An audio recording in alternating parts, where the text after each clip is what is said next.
1 whole year. And so the father, the son believes he can get by on absolutely nothing. The father, who's had the experience of being married, says, you know what, she's not going to buy this. You're going to have luxury, you're going to have to provide, you've got to do all of this stuff, you've got to get everything ready for her. And it's only when the father inspects and says everything's ready that the father gives the son permission to go and get his bride. So she doesn't know when he's coming at all. Only the father knows.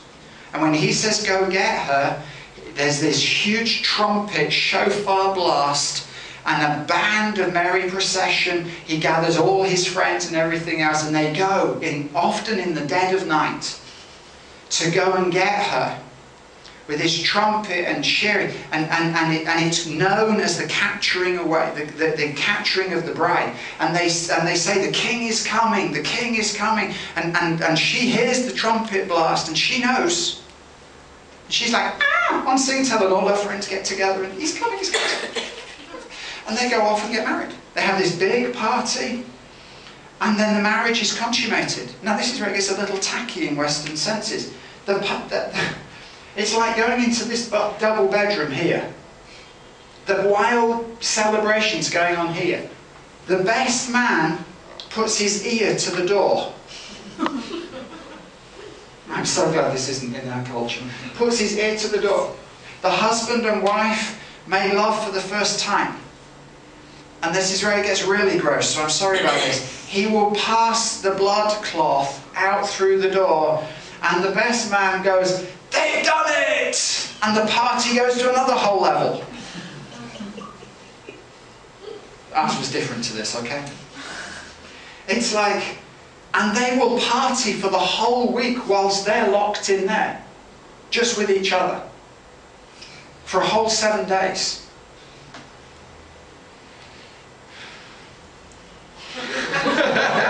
That was just an expression somebody in the congregation went. For a whole 7 days. And then after a week, they drag him out. Sorry, they come out, and they go, Mr. and Mrs. So-and-so, yes! You know, my friend tells the story that the bridegroom only puts Red Bull into the... Red Bull.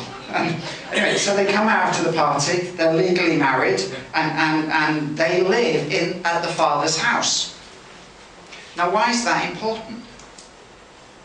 Because when somebody asked John the Baptist if he was the bridegroom, he said, no, I'm not the bridegroom. The Jews are waiting for the bridegroom. If you read Jewish teachings, my great-grandfather was a Jew. If you read Jewish teachings, they talk about by the 6,000th year, the Messiah will come. It comes from the 6 days of creation. It comes from the 6 water jars that were filled at the marriage of Cana of Galilee. It comes from the 6 bales of grain that were given to the Gentiles before Ruth and Boaz consummated the marriage. Let me go back to the Cana of Galilee thing a second. You know when Jesus, when they're sat at the marriage feast of Cana of Galilee, where Mary says to Jesus, they've run out of wine, and he says, what's that to do with me, woman?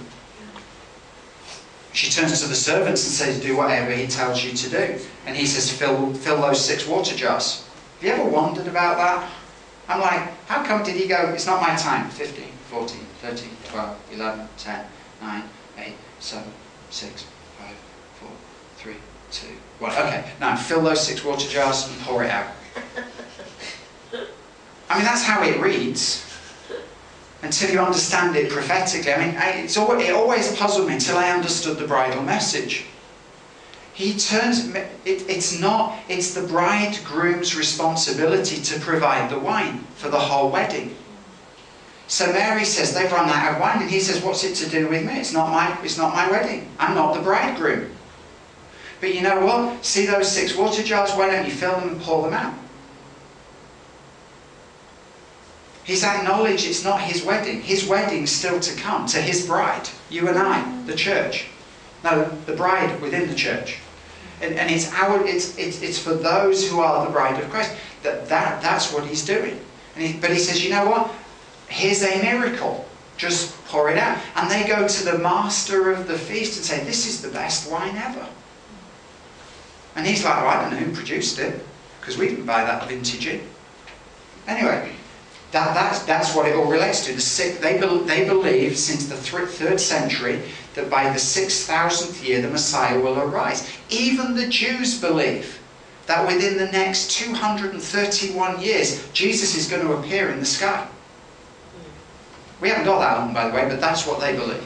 But by the 6,000th year, then it's his wedding. We're finished with the wine that's been provided, now it's his. They believe there will be a millennium reign with the Messiah. Just like we believe there's going to be a rapture and we'll go to a new paradise. They believe there'll be that. They believe there's going to be a wedding feast. We're not that far off. And so Jesus comes onto the face of the earth. This is his ketubah. I will never leave you nor forsake you, is a ketubah promise to his bride. So he reaches the point, boy meets girl, all of this stuff. I haven't got all the scripture references for me, I wasn't planning on doing this. But there comes a point where Jesus, that he says, in fact, let me show you this one, because this is Matthew. This is before Jesus' Passover meal.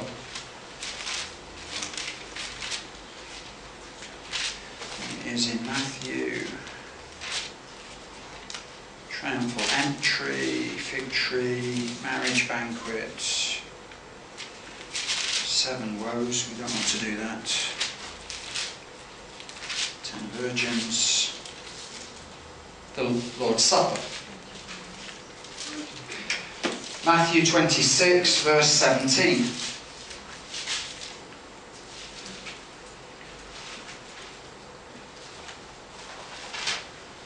Is this the right one?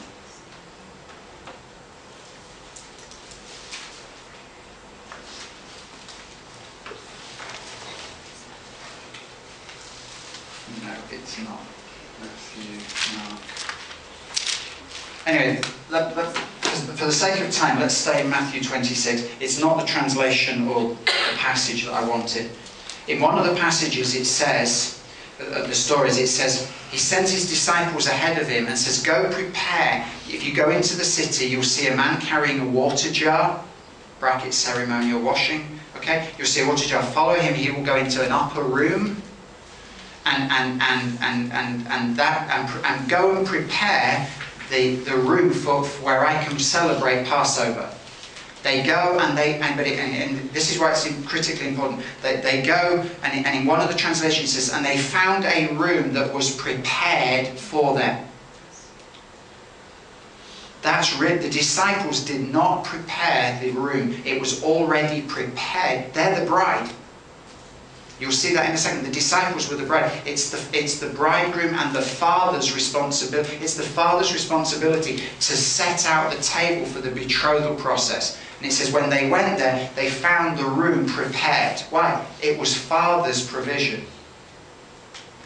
And Jesus comes and he celebrates the Passover meal, this banquet with his disciples. And it says that at the end of the meal, while they were eating, verse 26, Jesus took bread, the bridal price, his body broken for us. That's the bridal price. He took bread and broke it. Says, take, eat, this is my body. This is my bridal price to you. Here's my ketubah. All the I wills is his ketubah. And here's my bridal price, my very own body. And then he took the cup and gave thanks and said, drink from all of it. And he slides it over the table. And it says,